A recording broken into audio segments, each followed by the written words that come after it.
Hi, my name's Kevin Hicks. Welcome to my YouTube channel, The History Squad. Now, we're in the United States of America, South Dakota, Deadwood to be precise, at Mount Moriah Cemetery. Now, inside here are some famous names from the Wild West and not so famous people. So we're going to take a look inside and show you around.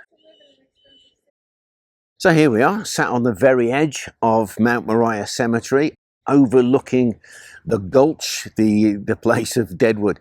But this wasn't the first cemetery. This was 1878 to 1949. But there was actually another cemetery from 1876, and it was further down. But that plot of land was sold off for residential houses, that kind of thing. But what amuses me is they dug everybody up and they relocated them up here. So begins Mount Moriah Cemetery. The problem is, people who have got new developments down below occasionally come across a body that was left behind. We know of at least two, and I think it's quite amazing that they were able to identify one of them. So if you live just down below, some gorgeous houses down there, and you're digging in the garden, don't dig too deep. So the first cemetery for Deadwood was 1876. It only lasted for 2 years, and they managed to plant 120 folks in there. They were all dead, of course. One of them was a Reverend Henry Weston Smith. It was actually the Reverend Henry Weston Smith who'd been murdered just outside of town. But when they buried the Reverend Henry Weston Smith in the first cemetery way down below, they just planted him in the ground. But when they reinterred him and buried him up here in Mount Moriah, they gave him a full Christian burial.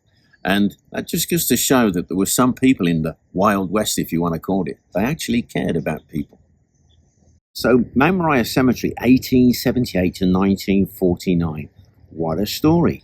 So all your town folks were buried up here. But the problem the cemetery had is there's not that much space up here. There were additions made. And people were buying up plots, so they knew that the cemetery was getting full. They wanted their family in the future to be buried here. So the cemetery fell on hard times. It's not making any money. It can't sell any new graves. However, it ended up in the hands of Deadwood City. And then they had the help of the local commerce people. They're going to turn this into a tourist attraction. And this kills me, because back in London, in my home country, you've got Highgate Cemetery. It's a tourist trap. This is a tourist trap. And it's mainly because of just one person, Wild Bill Hickok. And we're going to take a look at his grave, but he's not alone. Right, here we are at the grave of none other than Wild Bill Hickok, the famous gunslinger, lawman, shoot first, ask questions later. But he was only in Deadwood for a month, and yet he is what makes Deadwood a little bit famous. He was shot through the back of the head by Jack McCall, 2nd of August 1876, just as Deadwood was being formed. He was buried in the original cemetery and then relocated here.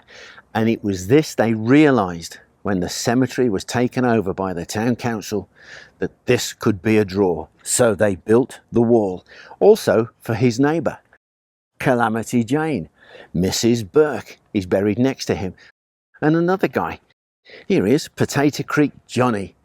He was the guy who discovered the great nugget, which I might just track down and show you in another part of the film. You know, the city of Deadwood really knew what they were doing when they had Wild Bill's grave put there. What a draw. But even in the early days, he was a draw. Tourists came years and years ago. There used to be a lovely statue made from the sandstone cut from the hills here of Wild Bill Hickok with his 2 6 guns and all of that. But people used to chip bits off it until in the end the head fell off and they had to replace the statue, and it happened again until in the end they put the supportive walls, all of the rails around, and the bronze statue that you see behind me. And it is still a tourist draw to this day. But there's a couple of extra things. If you look at the night he was shot, when they washed the body, when they cleaned the body and combed the blood from his hair, the doctor says he'd never seen such a handsome corpse, because Wild Bill Hickok, oh yes, he was a lawman, he was a sharpshooter, he was a fast draw, but he was also a dandy. He took time over his appearance. He cleaned his hair, his moustache. He looked good. He was also a loner. He didn't have very many friends. He liked to be alone.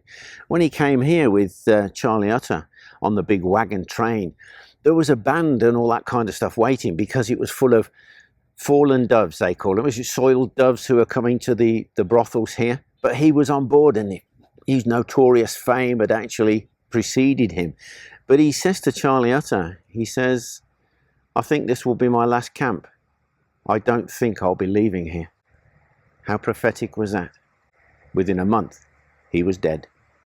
There's one other thing about Wild Bill Hickok. When they exhumed his grave from the original cemetery down below, the coffin must have degraded, and there he lay. And somebody, either on purpose or by accident, actually tapped the corpse, and they described it as a dried out log. He was completely petrified. So they've put him in a new coffin, they've planted him here, and he's probably still down there, totally, completely petrified. His nice combed hair and his moustache, all intact. So buried next to Wild Bill Hickok over there is Potato Creek Johnny, or Johnny Perrott, from Wales in Britain. He was famous, all 4'3" of him, he wasn't very tall, for discovering the biggest gold nugget ever found in Deadwood. It's as big as your thumb and twice as round, and is in fact down in the Adams Museum. You know, dotted all over this cemetery, Mount Moriah, are graves of military veterans of the US Army, Navy and Air Force. Here we have Lieutenant McGough, who was a veteran of the American Civil War. What I like is they have a headstone and they have a Stars and Stripes. Veterans, they weren't killed in action. Now look, in the UK, we get virtually nothing really, if you want the truth. But if you look behind, you can see the Stars and Stripes. There was an honour bestowed upon this cemetery, that the Stars and Stripes flies over this cemetery continually, 24/7.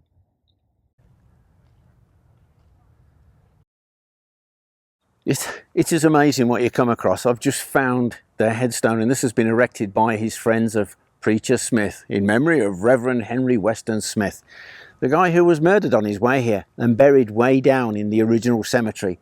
This is where he now lies, and the entire story is there.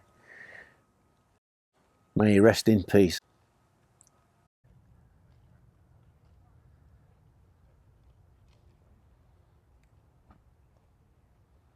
We've just walked into the Chinese section of the Mount Moriah Cemetery. What I liked about the HBO Deadwood series was how it included the Chinese, or Chinatown. And here it reflects just how important they were. I didn't realise, but I think there are still some Chinese graves here. I thought that all of the bodies or the urns with the ashes had been returned to China by request of the deceased. Hello, you. But if you look over here, this is quite an important piece of the Chinese history, especially of Deadwood. This is really an important memorial, I suppose, if you like, to the Chinese who were once buried here. This used to be the site of the original altar. The Chinese immigrants had had permission to build an altar here so they could make offerings in memory of their ancestors. And what happened is it fell into disrepair, so it's been rebuilt using the original stones. So this is it. It's your altar where you can make offerings to your ancestors. An important part of Chinese culture, so I understand. You know, the saddest corner of the entire cemetery at Mount Moriah is just here. This is where the children are buried. There was epidemics 1878 to 1880. Smallpox, diphtheria, scarlet fever, and it ravaged the junior population. And they're buried all around here. It's really sad. And then just up from them, 1883, there was a fire at a sawmill where 13 of the workforce were trapped upstairs as the fire burnt below and actually burnt everybody to death. So mass grave up there, unknown, and then all of the children buried all the way around. But it's here I wanted to talk about Calamity Jane. Yes, she's buried next to Wild Bill Hickok. There are so many legends. She was a cavalry scout. No, we don't think she was. She was a gun-toting woman. She was pretty good apparently with guns, but she didn't shoot anybody as far as we can tell. She's a legend of her own making, and it's fabulous. There are so many of the legends surrounding her, but you've got to chip away at them, find the woman, because it's here, around these graves, that she became a real hero. She volunteered to nurse those who had fallen ill with smallpox, many of them buried in this cemetery. But it's when these children were hit with these terrible epidemics of diphtheria, smallpox, scarlet fever, that she anted up. She took her own life in her own hands to nurse those people who were dying. That, in my view, makes her a real hero. I'll tell you what, this place is enormous.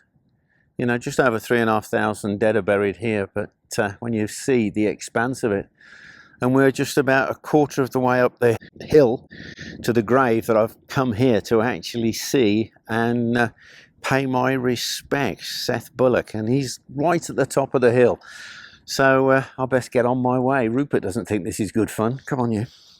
Come on.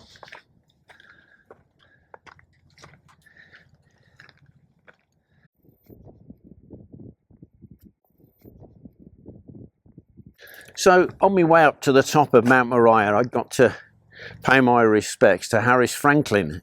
He was the wealthiest man in Deadwood. He had banking interests, cattle, and also mining interests, so I understand. But the thing is, he was an immigrant from Eastern Germany, Prussia. His name was Finkelstein. He founded the Franklin Hotel downtown, and he gave up his Jewish identity, from what I can tell, to fit in, to become anglicized. But he's buried now here in the Jewish quarter of Mount Moriah Cemetery. And I think that's great. And they lay stones on the graves. So I understand from the Jewish faith, you place a stone because a stone is forever. Flowers fade. So we're leaving the Franklin family. We're going to make our way right to the top of Mount Moriah, to the place I've come to visit.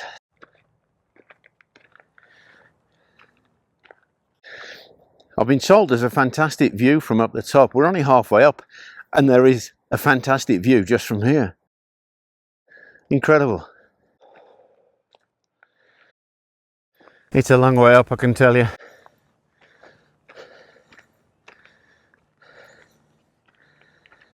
Whew, I've made it. But a couple of graves here I didn't expect. Unknown pioneer found in 2012 in the garden of one of the houses that was being built at the site of the old cemetery. And another grave there, which I am not sure, but I believe he was either Indian or Chinese, Asian, I'm not sure. But they were found during building work when houses were being built down below. And here they are. They've been reinterred just here, right in front of Seth Bullock, the reason I climbed the hill. So, the grave plot of Seth Bullock and his wife, Martha, his childhood sweetheart. This guy is one of my great heroes of the Wild West, Seth Bullock. He was born in Canada, Ontario, 1847, 23rd of July. Now, his dad was a very strict disciplinarian. He was a retired British Army major. His mother was a gentle Scots lady, so I understand, but he didn't get on. Seth didn't get on with his father, and at the age of 16 ran away to Montana in the United States. He went to his sister's place and she sent him back home, but by the age of 18 he was on his toes again. So when you consider he's moved to Montana when he's 18, in no time at all he stands for office in the Territorial Senate. He loses, but 4 years later he has another go and he is elected to the Territorial Senate of Montana. He also becomes a deputy marshal. He is a businessman, an explorer, a conservationist. This guy is incredible, but most importantly, his conservation side. When he was out exploring, he finds a piece of land, and it's through his efforts that that piece of land we now know as Yellowstone National Park, the first national park of the United States of America. People come to Deadwood. They don't come all the way to the top of Mount Moriah because Seth Bullock, he wasn't a gun-toting gunslinger type of sheriff. This was a different man altogether. So Seth Bullock arrives in Deadwood 1876 with his business partner Sol Star. They were going to set up a hardware business. Now they come in a wagon train, and I was reading about how much gear you needed up, to open up kind of a hardware store, and they reckon it would have been 20 wagons. Well, that's fine, except there wasn't a road into Deadwood at that time. You had to lower your wagons down the side of the steep hill. So you imagine the work that was done there. But the very first night that they've arrived and they begin to set up business, Seth Bullock, using auctioneer skills he'd gained in Montana, goes out into the street and he sells every single chamber pot that they had in stock. This was the kind of character that he was. But he was quite a man. He was calm. He was very, very tall, 6'1", had a big bushy moustache, bushy eyebrows, and steely grey eyes. His grandson reckoned that he could outstare a mad cobra or a rogue elephant. The fact is, Seth Bullock was fearless, and this is what led to him being voted in as the first sheriff of Deadwood. Seth's intimidating appearance really helped him because he didn't model himself on other sheriffs like Wyatt Earp or Wild Bill Hickok. It's quite interesting because what I've heard is he never killed anybody while he was sheriff of Deadwood. He used his intelligence. Once he was made town marshal, and it was the miners who voted him in. In 1877, in November, there was a big standoff in town. 30-odd miners had barricaded themselves in the workings, and they were armed to the teeth. The US cavalry were called in this major standoff, and Seth Bullock steps in between the whole lot and drops burning sulfur, pots of burning sulfur down into the mine workings, which then choke out the miners, who surrendered meekly to the authorities. He used his head. But in 1884, after he'd been made deputy marshal, he's out on the range and he sees three dodgy looking characters. So he holds them up. Who are you? One of them was no other than Deputy Sheriff Theodore Roosevelt.